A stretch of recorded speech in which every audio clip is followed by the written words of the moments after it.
नमस्कार दोस्तों, स्वागत है एक बार फिर से आपका आपके अपने चैनल ज्योतिषी उपाय में। मैं एक बार फिर आपके मध्य उपस्थित हूँ सितंबर महीने में पड़ने वाले पुष्य नक्षत्र की जानकारी लेकर के। सितंबर महीने में जो पुष्य नक्षत्र पड़ने वाला है वो 2 दिन पड़ेगा, यानी कि पुष्य नक्षत्र की तिथि प्रारंभ होगी मंगलवार से और समाप्त होगी बुधवार को। ये एक ऐसा संयोग बन रहा है या कि शुभ योग बन रहा है जिस समय आप 2 अलग-अलग प्रकार के उपाय कर सकते हैं। विशेषतः ये जो उपाय रहता है केवल हम मंगल और बुध को ही कर सकते हैं। एक ऐसा उपाय जिससे कि आप अपने घर में उपस्थित किसी भी प्रकार की नकारात्मक ऊर्जा को अपने घर से आप बाहर कर सकते हैं। चाहे वो नकारात्मकता आपके मन में हो, आपके परिवार में हो या वो आपके किसी भी कार्य में व्यवधान उत्पन्न कर रही हो या कुछ भी हो, आप उस नकारात्मकता को अपने घर से बाहर कर सकते हैं। साथ ही साथ अपने घर में सकारात्मकता को किस तरीके से बढ़ाएँ या सकारात्मक ऊर्जा या जिसे हम पॉजिटिव एनर्जी भी कहते हैं, उसे हम कैसे बढ़ाएँ, ये उपाय भी आप कर सकते हैं। सबसे पहले आपको बता देते हैं कि पुष्य नक्षत्र की तिथि कब से कब तक पड़ने वाली है।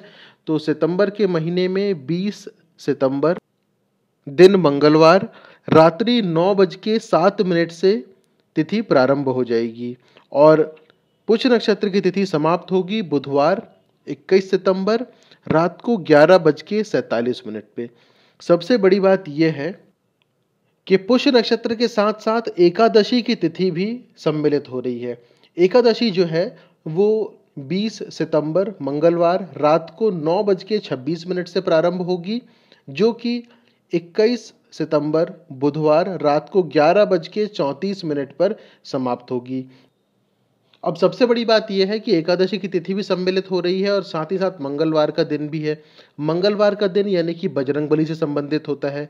बजरंग बली की पूजा आराधना अगर हम करें तो हमारे सभी प्रकार के दुखों का, कष्टों का नाश होता है, नकारात्मकता का नाश होता है और सकारात्मकता हमारे अंदर बढ़ने लगती है। हमारे घर परिवार में सुख, समृद्धि, शांति जो है वो आने लगती है। मंगलवार का दिन है। एक छोटा सा उपाय आपको बता दें, पहले आपको समय बता देते हैं कि किस समय आपको उपाय करना है।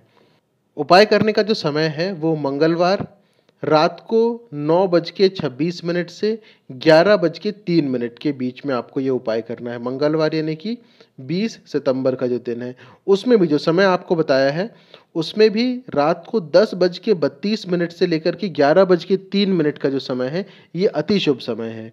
जो लोग 10:32 से 11:03 के बीच में भी करना चाहें तो इस उपाय को कर सकते हैं। अन्यथा जिनके लिए संभव ना हो तो वो 9:26 से लेकर के 11:03 के बीच में कभी भी कर सकते हैं। दोनों प्रकार के समय मैंने आपको इसमें बता दिए हैं। अब उपाय में करना क्या है? उपाय करने के लिए आपको सरसों के तेल की ज़रूरत पड़ेगी। सरसों का जो तेल रहता है, आपको सरसों के तेल का दीपक प्रज्वलित करना है। सबसे पहले तो आपको अपने पूजा स्थान में आकर के बैठना है, वो भी उत्तर दिशा की ओर मुख करके। ध्यान रखिएगा, दिशा सिर्फ एक ही है आज, उत्तर दिशा की ओर।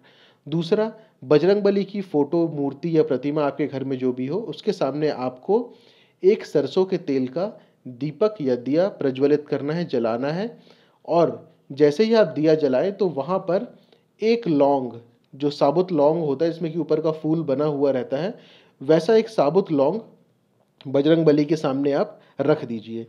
रखने के बाद वहीं खड़े होकर के या अगर आप बैठे हुए हैं तो वहीं बैठ करके आंखें बंद करके श्री राम जय जय राम, श्री राम जय जय राम, इसका 21 बार आप जाप करिए।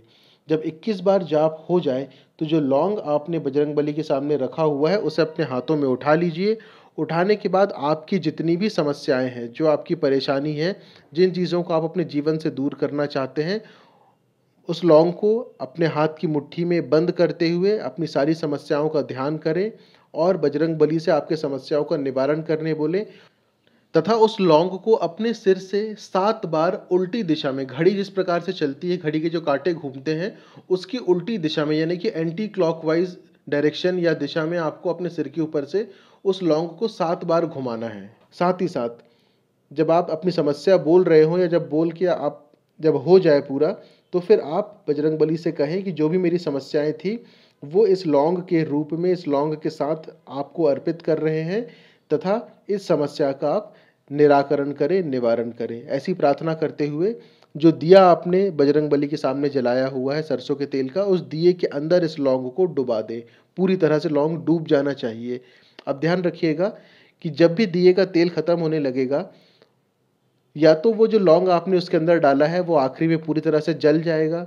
अगर वो लौंग जल जाता है तो आप समझिए कि आपकी सारी समस्याएं जो है वो जल के समाप्त हो गई, नकारात्मक ऊर्जा आपके घर से बाहर निकल जाएगी। अगर वो लौंग जलता नहीं है, अगर वो लौंग नहीं जल पाता है, तो फिर घबराने की कोई बात नहीं। उस लौंग को उठा करके जो बचा हुआ रहेगा अगले दिन सुबह किसी बहते हुए जल में प्रवाहित कर दें ले जा करके। तो भी जो आपके घर की नकारात्मक ऊर्जा रहेगी वो आसानी से घर से बाहर चली जाएगी। कई बार ऐसा भी देखने को मिला है कि जो पहले इस उपाय को जिन लोगों ने किया है, जिन्हें बताया गया था, लौंग जलते जलते कई बार फूट जाता है। तो घबराइएगा नहीं कि ये क्या हो रहा है। हर किसी के घर में या हर जगह पर अलग प्रकार की, अलग किस्म की नकारात्मक ऊर्जा होती है। जिस प्रकार की ऊर्जा होगी उस प्रकार से उसका समाधान भी होगा। ये एक अचूक उपाय है, आप चाहे तो इसे करके देख सकते हैं और कुछ ही दिनों में आप देखेंगे कि आपके घर में, आपके वातावरण में एक सकारात्मकता आने लगा है। अब चलते हैं बुधवार के उपाय की तरफ। लेकिन उपाय बताने से पहले मैं चाहूँगा आप इस चैनल को सब्सक्राइब ज़रूर कर लें। सब्सक्राइब करके बेल आइकन का बटन ज़रूर दबा लें, जिससे कि इस चैनल में अपलोड किए जाने वाले किसी भी उपाय या वीडियो की जानकारी सबसे पहले आप तक पहुँचे और आप किसी भी उपाय से वंचित ना रहने पाएँ। सब्सक्राइब कर लिया हो तो धन्यवाद। अब चलते हैं बुधवार को किए जाने वाले उपाय की तरफ। मंगलवार का जो उपाय था उसमें तो हमने जो भी नकारात्मक ऊर्जा थी उसे कैसे हम अपने घर से अलग करें वो उपाय कर लिया। बुधवार का जो उपाय है वो हम सकारात्मक प्रभाव को बढ़ाने के लिए करेंगे। वो कैसे कर सकते हैं? बुधवार यानी कि गणेश जी का दिन, रिद्धि सिद्धि के दाता का दिन होता है और साथ ही साथ एकादशी की तिथि भी चल रही है। बुधवार के दिन शाम को 7:40 से रात को 9 बजे के बीच में आपको ये उपाय करना है। उपाय हेतु आपको अपने पूजा स्थान में आकर के बैठना है। दिया आप प्रज्वलित करना चाहें तो गणेश जी के सामने कर सकते हैं, नहीं तो नहीं भी करना चाहें तो भी कोई बात नहीं है।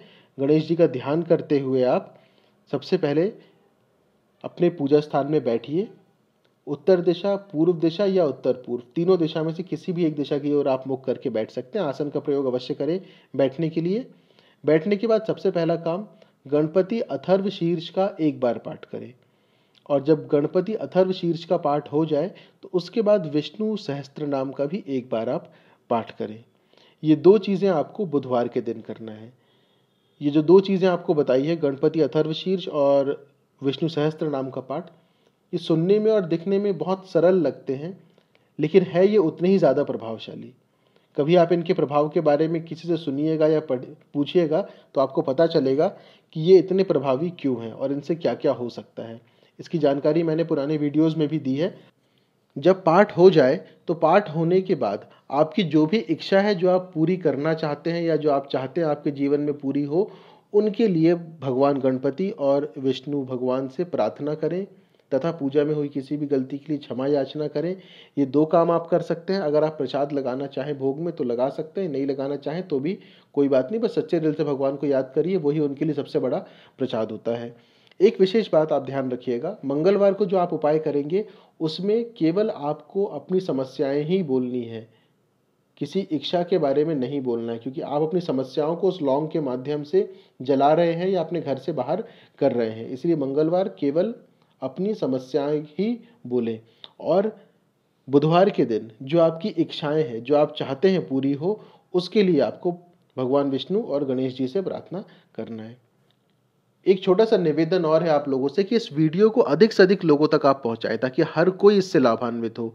जब कोई दूसरा आपके द्वारा शेयर किए गए वीडियो से लाभान्वित होगा तो पुण्य के भागी आप ही बनेंगे। कोई प्रश्न हो तो व्हाट्सएप नंबर दिया हुआ है, उसके माध्यम से आप पूछ सकते हैं। जल्द ही दूसरे उपाय के साथ फिर उपस्थित होंगे। चैनल को सब्सक्राइब जरूर कर लीजिएगा और बेल आइकन जरूर दबा लें। धन्यवाद।